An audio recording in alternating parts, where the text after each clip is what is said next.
Bienvenue sur la chaîne du savoir.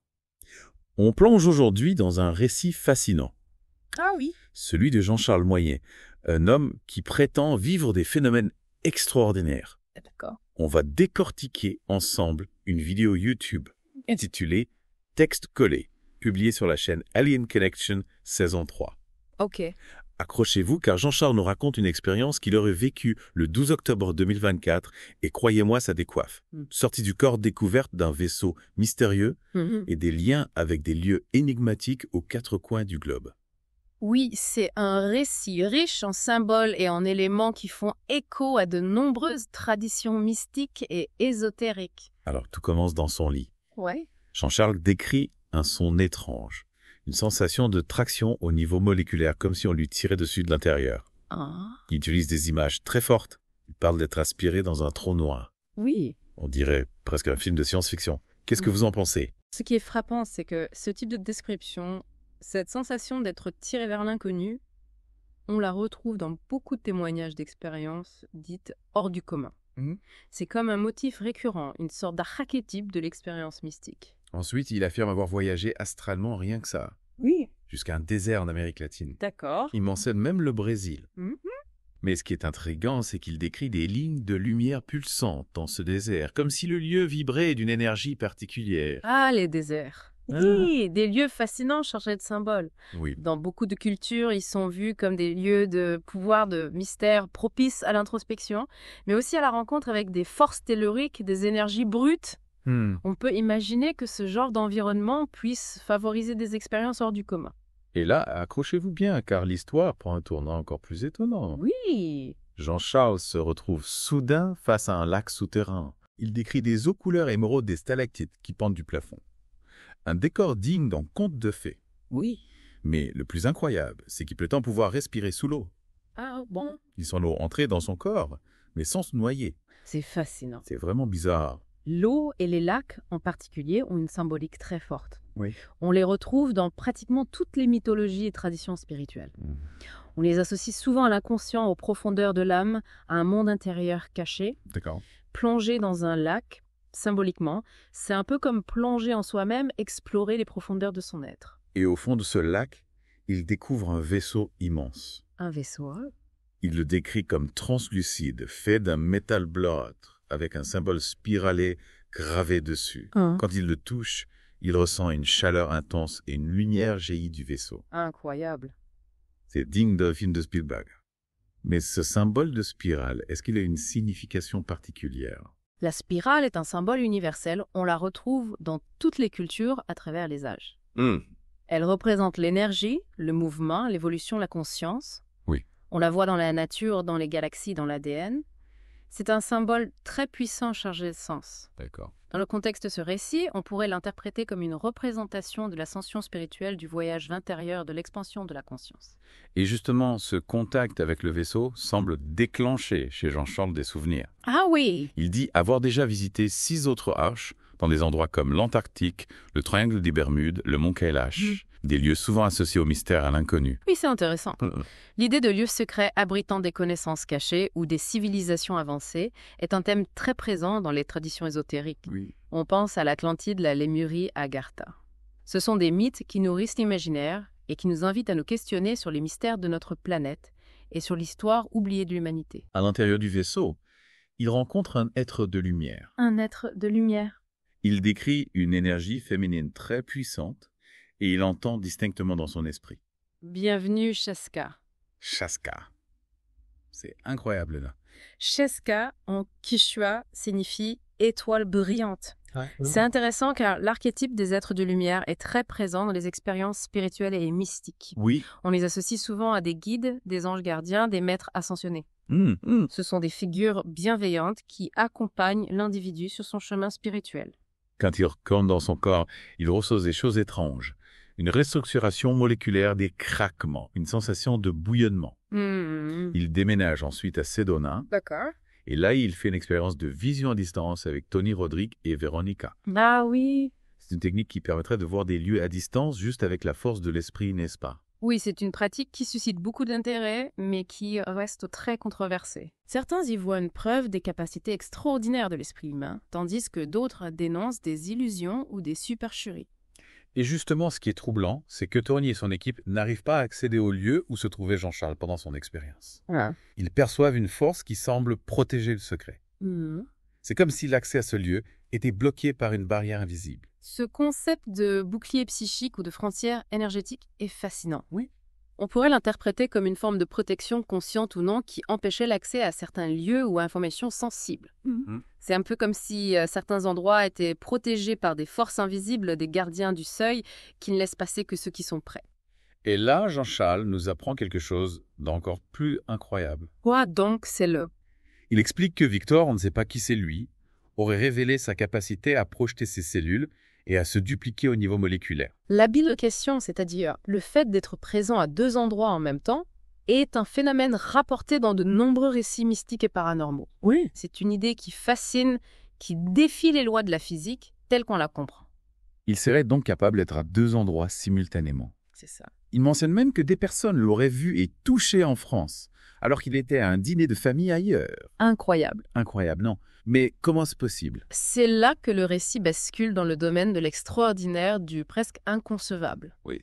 Si une telle chose était possible, cela remettrait en question notre compréhension de l'espace et du temps, notre perception même de la réalité.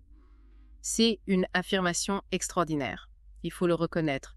Mais avant de la rejeter en bloc, il est intéressant de se pencher sur ce que certaines traditions spirituelles ou ésotériques disent de la nature de la conscience, de la possibilité de transcender les limites de l'espace et du temps. Oui, on a parfois l'impression que la science n'a qu'effleuré la surface de la réalité, qu'il y a tout un monde invisible qui nous échappe. Absolument. Et ce genre de récit, aussi incroyable soit-il, nous pousse à nous interroger, à explorer ces zones d'ombre, à envisager des possibilités qui dépassent notre entendement actuel. Et justement, il y a cette citation de Dan Winter qui décrit Jean-Charles Moyen comme un Stargate, capable de modifier sa fréquence vibratoire et de la projeter à travers son aura. C'est assez flou pour moi, vous pouvez m'expliquer ce que ça signifie? Stargate, littéralement, porte des étoiles. C'est un terme qui évoque la science-fiction, les voyages interdimensionnels. Dan Winter l'utilise ici de manière métaphorique pour parler de la capacité de Jean-Charles Moyen à transcender les limites de la réalité physique, à se déplacer dans l'espace et le temps grâce à une maîtrise de son énergie vibratoire. L'énergie vibratoire, c'est lié à l'aura dont on parlait tout à l'heure. Oui, tout à fait. L'aura est souvent décrite comme un champ énergétique qui entoure le corps humain, une sorte d'enveloppe lumineuse, invisible à l'œil nu. Chaque être vivant, chaque objet émettrait une vibration particulière, une fréquence qui lui est propre. Et donc, si j'ai bien compris Jean-Charles Moyen, c'est capable de modifier sa propre fréquence vibratoire pour se déplacer à travers l'espace et le temps comme s'il traversait des portes invisibles.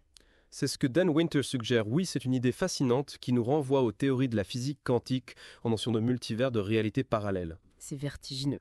On se croirait dans un film de science-fiction, mais comment savoir si ce genre de récit est réel ou s'il s'agit simplement d'un délire mystique être? C'est la question fondamentale. Bien sûr, il faut aborder ce genre de témoignage avec prudence sans tomber dans la crédulité, mais sans non plus le rejeter en bloc par principe. L'esprit critique est essentiel, mais il ne doit pas nous fermer à l'exploration de nouvelles idées, de nouvelles hypothèses. D'autant plus que Jean-Charles Moyen évoque cette expérience de vision à distance qui semble corroborer son histoire. Même si Tony Rodrigue et son équipe n'ont pas pu voir le lieu en question, ils ont perçu une force qui bloquait l'accès. C'est un élément intéressant. On pourrait interpréter ce blocage comme une manifestation de ce bouclier psychique dont on parlait tout à l'heure, une sorte de protection énergétique qui empêcherait l'accès à certains lieux ou informations sensibles. Comme si certaines portes ne s'ouvraient qu'à ceux qui possèdent la clé vibratoire adéquate. Exactement. On retrouve cette idée dans de nombreuses traditions spirituelles, l'idée que certains lieux, certains savoirs ne sont accessibles qu'à ceux qui ont atteint un certain niveau de conscience de vibration. C'est une vision fascinante, mais aussi un peu inquiétante, comme si la réalité était compartimentée, inaccessible à ceux qui ne sont pas initiés. C'est une possibilité en effet, mais on peut aussi voir les choses autrement. Imaginons que ces portes ne soient pas fermées par une force extérieure, mais par nos propres limitations, par notre incapacité à percevoir ce qui se trouve au-delà de notre champ de conscience habituel. C'est-à-dire que la clé pour ouvrir ces portes se trouverait en nous-mêmes, dans notre capacité à élargir notre confiance, à élever notre vibration. C'est une hypothèse intéressante, oui, et elle nous renvoie à une question fondamentale. Quelles sont les limites de la conscience humaine? De quoi sommes-nous réellement capables?